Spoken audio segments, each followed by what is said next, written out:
Nuit de ses noces, le beau-père fit soudain irruption. La belle-mère était agenouillée au pied du lit, tenant un bâton. La femme ne comprenait pas ce qui se passait. Soudain, le beau-père la désigna du doigt et déclara qu'elle était la 250 belle-fille de la famille Yang. Il lui ordonna de s'agenouiller immédiatement et de réciter les règles familiales. La femme répondit qu'elle n'était pas vêtue et leur demanda de sortir d'abord. Le beau-père l'injuria en disant qu'elle était remplie de pensées impures. Il fit alors un signe de l'œil à son épouse. La belle-mère se leva aussitôt et commença à réciter les règles familiales. Règle numéro 1 de la famille Yang. En tant que belle-fille, tu dois obéir inconditionnellement au chef de famille et à ton mari. Règle numéro 2, en tant que belle-fille, tu n'as pas le droit de travailler à l'extérieur. Tu dois te consacrer entièrement aux soins du chef de famille. Tu ne dois parler à aucun homme en dehors de ton mari. Pas même à des parents, pas même à ton propre père. Tu dois activement donner des enfants à ton mari. La belle-mère énuméra toutes les règles comme une mitraillette. Ce n'est qu'alors que la femme comprit à quel point ses beaux-parents étaient absurdes. Elle leur dit de sortir immédiatement. Elle les avertit que s'ils ne partaient pas, elle appellerait la police. Ces paroles mirent le beau-père dans une telle colère que son cœur faillit céder. Il la désigna et exigea qu'elle s'agenouille et fasse des prosternations pour s'excuser. La femme répondit qu'elle ne se prosternait que devant les morts. Son mari l'arrêta rapidement pour qu'elle n'en dise pas davantage. Parce que son père avait 80 stents au cœur et ne pouvait supporter d'être contrarié. Il demanda à sa femme d'être plus patiente.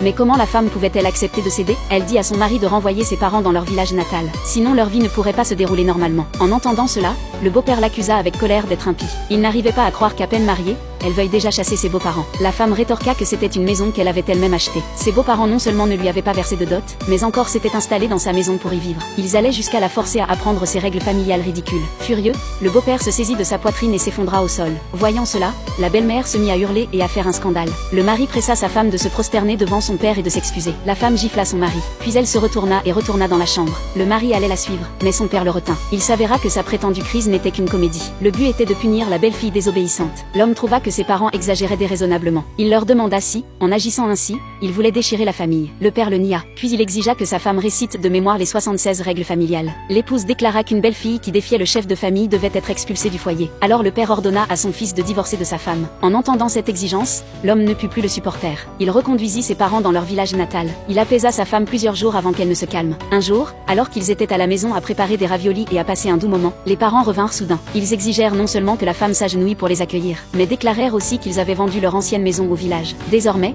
ils vivraient ici et ne partiraient jamais. En disant cela, ils voulaient que la femme se dépêche de sortir, de s'agenouiller et de leur faire des prosternations. La femme au tempérament vif saisit un rouleau à pâtisserie et sortit. Elle déclara que dans cette vie, elle ne se prosternerait que devant les morts. Son mari la retint rapidement. Il insista à plusieurs reprises sur le fait que son père avait 80 stents au cœur. Voyant la femme se taire, le beau-père devint encore plus arrogant. Il donna des coups de pied et brisa la plante en peau de la femme. La femme allait exploser de colère mais fut tenue par son mari. Il lui fit signe de se contenir. À ce moment, le beau-père prétendit qu'il avait faim et voulait manger. L'homme dit que les raviolis étaient déjà prêts et qu'il pouvait manger tout de suite. En entendant cela, le père déclara que les raviolis étaient de la nourriture de roturier et qu'il n'en mangerait pas. Il affirma que leur famille était noble et aristocratique depuis des générations. Puis il ordonna à son épouse de réciter les 321 règles de la famille Yang. L'épouse déclara qu'à midi chaque jour, la belle-fille devait préparer 18 plats, 6 soupes et 3 sortes d'aliments de base, et s'agenouiller pour inviter le chef de famille au repas. La femme n'aurait jamais imaginé que ses beaux-parents puissent être aussi féodaux et absurdes. Elle dit à son mari de régler immédiatement la situation. Le mari ne supportait plus les manières de ses parents. Il descendit donc pour démarrer la voiture et prévoyait de les ramener à leur village natal. Mais à peine le fils était-il sorti, que les parents verrouillèrent la porte de l'intérieur. Ils avaient l'intention de profiter de l'occasion pour donner une véritable leçon à leur belle-fille.